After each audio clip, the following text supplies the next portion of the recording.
예수님은 나의 왕, 나의 주인, 나의 생명이십니다. 하나님 아버지, 다윗이 사탄의 충동을 받고 인구 조사를 실시한 일로 수많은 백성이 죽어가는 모습을 봅니다.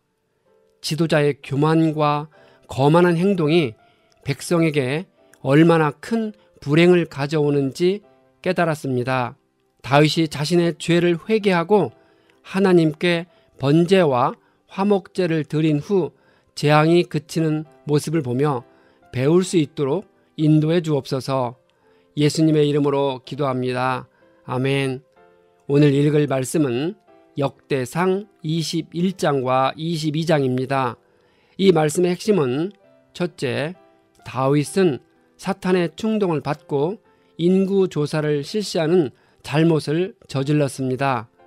둘째, 다윗이 오르난의 타작마당을 사서 번제와 화목제를 드린 후 재앙이 그쳤습니다. 셋째, 다윗이 성전 건축에 필요한 많은 물품을 준비하였습니다.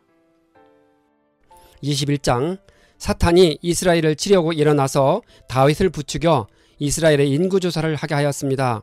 이 본문은 사무엘하 말씀과 다르게 사탄이 다윗을 부추겼다고 합니다. 에덴 동산에서 인류의 시조는 사탄의 유혹에 빠져 죄를 지었고 다윗도 그 유혹에 빠져 죄를 지었습니다. 하지만 사탄이 유혹한다고 무조건 죄에 빠지는 것은 결코 아닙니다. 사람의 죄된 속성이 사탄의 유혹에 응답할 때 죄를 짓습니다. 그래서 사탄은 항상 사람의 약점을 파고들어 유혹합니다. 다윗의 경우 거듭된 전쟁의 승리와 왕국의 번창으로 인해 자신도 모르게 교만해졌고 사탄은 그것을 노린 것입니다. 우리는 사탄이 언제든지 우리의 약점을 파고들어 우리를 유혹할 때 하나님께 의지함으로써 힘써 대항하여 물리쳐야 합니다. 다윗은 요압과 군사령관들에게 지시하여 브엘세바에서부터 단에 이르기까지 이스라엘의 인구를 조사하게 했습니다.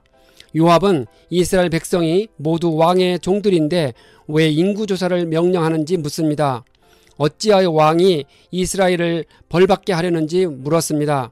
이전에 다윗은 하나님께 묻고 또 물었고 선지자나 부하들의 충고에 귀를 기울였습니다.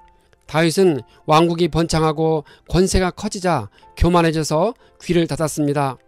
요압은 더 이상 왕을 설득시킬 수 없어서 온 이스라엘을 두루 돌아다니며 인구조사를 했습니다. 요압이 다윗에게 칼을 다룰 줄 아는 용사가 이스라엘에는 110만 명이 있고 유다에는 47만 명이 있다고 보고했습니다. 그러나 요압은 왕의 명령을 못마땅하게 여겨 레위와 베냐민 자손을 숫자에 넣지 않았습니다. 하나님은 이 일을 악하게 보시고 이스라엘에게 벌을 내리셨습니다. 다윗은 하나님께 큰 죄를 지었다고 자백했습니다. 그는 주님께 자신의 죄를 용서해 주시기를 빌었습니다. 주님께서 선견자 갓을 다윗에게 보내시어 3가지를 제안하겠으니 그 가운데서 하나를 택하라고 하셨습니다. 다윗은 3년 동안 기근이 들게 할 것인지, 원수의 칼을 피하여 3개월 동안 쫓겨다닐 것인지, 아니면 전염병이 3일 동안 이 땅에서 퍼지게 하여 주님의 천사가 이스라엘 온 지역을 멸하게 할 것인지를 선택해야 했습니다. 다윗은 하나님의 손에 쓰러지는 3일 전염병을 선택하였습니다. 주님께서 이스라엘에 전염병을 내리시니 이스라엘 사람이 7만 명이 죽었습니다. 주님이 천사에게 멈추라 했을 때 멈췄습니다. 그때 주님의 천사는 여부수 사람 오르난의 타작마당 곁에 서 있었습니다. 다윗은 주님의 천사가 서서 칼을 빼어 손에 들고 예루살렘을 겨누고 있는 모습을 보았습니다. 다윗은 장로들과 함께 굵은 베옷을 입고 얼굴을 땅에 대고 엎드렸습니다. 그때 다윗이 하나님께 백성의 인구를 조사하도록 지시한 사람은 바로 자기인데 왜 잘못이 없는 백성을 치시는지 호소합니다. 다윗은 하나님께 자기와 집안을 치시고 제발 주님의 백성에게는 전염병을 거두어 주시기를 간구합니다. 갓은 주님의 천사의 말을 듣고 다윗에게 여부수 사람 오르난의 타작마당으로 올라가서 주님의 제단을 쌓으라 합니다. 다윗은 그 말씀에 순종하여 오르난에게 그의 타작마당을 사서 여호와께 제단을 쌓았습니다. 오르나는 다윗에게 타작마당을 그냥 가지라고 했을 뿐만 아니라 번제로 바칠 소와 땔감으로 쓸 것과 모든 것을 다 주겠다고 했습니다. 하지만 다윗은 값을 치르지 않은 번제를 드릴 수 없다고 말하며 금 600세겔을 주었습니다. 다윗은 그곳에서 번제와 화목제를 드리면서 주님께 부르짖었습니다. 주님께서 번제단에 불을 내리시며 대답하셨습니다. 주님께서 천사에게 명하시자 천사가 칼을 거두었습니다. 당시 기브온 산당에는 오래전 모세가 시내산 광야에서 지은 성막과 번제단이 있었습니다. 하지만 다윗은 기브온 산당으로 가지 않고 오르난의 타작마당에서 계속 제사를 드렸습니다. 그 이유는 다윗이 여호와의 천사의 칼을 두려워했기 때문입니다. 이제 하나님의 궁율로 겨우 진정된 무서운 재앙이 혹시나 다른 변수로 인해 재발할까봐 다윗은 하나님의 용서가 베풀어진 오르난의 타작마당에서 계속 희생제사를 드렸던 것입니다. 22장 다윗은 바로 이것이 주 하나님의 성전이요 이것이 이스라엘의 번제단이라고 말했습니다. 오르난의 타작마당은 하나님의 심판이 멈춰진 곳이고 하나님의 자비가 베풀어진 곳이며 희생제사에 대하여 하나님의 응답이 임한 것이니 다윗은 그곳에 성전을 지으려 했습니다. 다윗은 이스라엘 땅에 있는 외국인을 불러 모으고 석수들에게 돌을 다듬게 했고 못과 노쇠를 준비하게 하였으며 시돈 사람과 두로 사람들을 시켜 백향목을 준비시켰습니다. 다윗은 혼잣말로 나의 아들 솔로몬이 어리고 연약한데 주님을 위하여 건축할 성전은 아주 웅장하여 그 화려한 명성을 온 세상에 떨쳐야 하니 내가 성전 건축 준비를 해두어야 하겠다라고 말하며 죽기 전에 준비를 많이 하였습니다. 솔로몬이 왕이 된 때는 대략 20세 정도였으니 다윗이 성전에 쓸 물건을 준비할 때 더 어렸을 것입니다. 다윗은 솔로몬에게 자신이 하나님의 이름을 위하여 성전을 지으려고 하였지만 금하였다고 했습니다. 하나님은 다윗에게 많은 피를 흘려가며 큰 전쟁을 치렀으니 주님의 이름을 위하여 성전을 건축할 수 없다고 하셨습니다.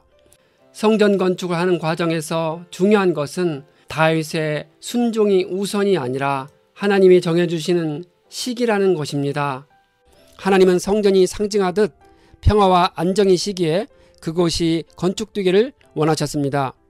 하나님은 다윗에게 한 아들이 태어날 것인데 그는 평안을 누리는 사람이 될 것이라고 합니다. 주님이 사방에 있는 그의 모든 적으로부터 평안을 누리도록 해주겠다고 하십니다. 그러므로 그의 이름을 솔로몬으로 지어라 하셨습니다. 하나님은 솔로몬이 사는 동안 이스라엘에 평화와 안정을 줄 것이라 합니다. 솔로몬이 성전을 건축할 것이고 이스라엘을 다스리는 그의 왕위가 영원히 튼튼히 서게 해줄 것이라 주님이 약속하셨다고 합니다. 다윗은 솔로몬에게 주님께서 너와 함께 하셔서 주님께서 너를 두고 말씀하신 대로 주 너의 하나님의 성전을 무사히 건축하기를 바란다고 했습니다. 그리고 부디 주님께서 솔로몬에게 지혜와 판단력을 주셔서 주 하나님의 율법을 지키며 이스라엘을 잘 다스릴 수 있도록 해주시기를 바란다고 했습니다. 다윗은 아들 솔로몬에게 주님께서 모세를 시켜 이스라엘에게 명하신 율례와 규례를 지키면 성공할 것이라 합니다. 그는 아들에게 강하고 굳건하여라, 두려워하지 말고 겁내지 말라고 당부했습니다. 다윗은 주님의 성전을 지으려고 금 10만 달란트와 은 100만 달란트를 준비하고 놋과 쇠는 너무 많아서 그 무게를 다 달 수 없을 만큼 준비하고 나무와 돌도 힘들여 준비하였습니다. 그러나 이제 많은 일꾼들이 필요하니 솔로몬이 보태야 합니다. 채석공과 석수와 목수와 또 모든 것을 능숙히 다룰 줄 아는 많은 기능공들이 필요했습니다. 다윗은 솔로몬에게 주님께서 그와 함께 하시기를 빌면서 일어나서 일을 시작하라고 권면하였습니다. 다윗이 솔로몬에게 말을 마치고 이스라엘 모든 지도자들에게 그의 아들 솔로몬을 도우라고 당부하였습니다. 다윗은 주 당신들의 하나님께서 당신들과 함께 계셔서 당신들에게 사방으로 평화를 주시지 않았습니까? 라고 말하며 격려하고 있습니다. 하나님이 다윗에게 그 땅 주민을 넘겨주시니 주님과 그 백성 앞에서 사람들을 굴복시켰습니다. 다윗은 지도자들에게 마음과 정성을 다하여 하나님을 찾고 일어나서 하나님의 성전을 건축하라고 권면했습니다. 성전을 건축한 후 언약궤와 하나님의 거룩한 기구들을 옮겨와서 주님의 이름을 위하여 건축한 성전에 들여놓으라고 부탁했습니다. 다윗 당시의 언약궤는 예루살렘 장막에 안치되어 있었고 나머지 각종 기물들은 기본 산당에 모셔져 있었습니다. 그래서 다윗은 아들 솔로몬에게 앞으로 크고 웅장한 하나님의 성전이 건축되면 그러한 기물들을 모두 옮겨와서 새로 건축된 하나님의 성전에다가 규례에 따라 배치할 것을 당부하였습니다. 하나님의 성전은 주님이 주시는 지혜로 다윗이 철저히 준비했고 거기에 덧붙여 솔로몬의 지혜가 연합하여 완성된 작품임을 알 수 있습니다.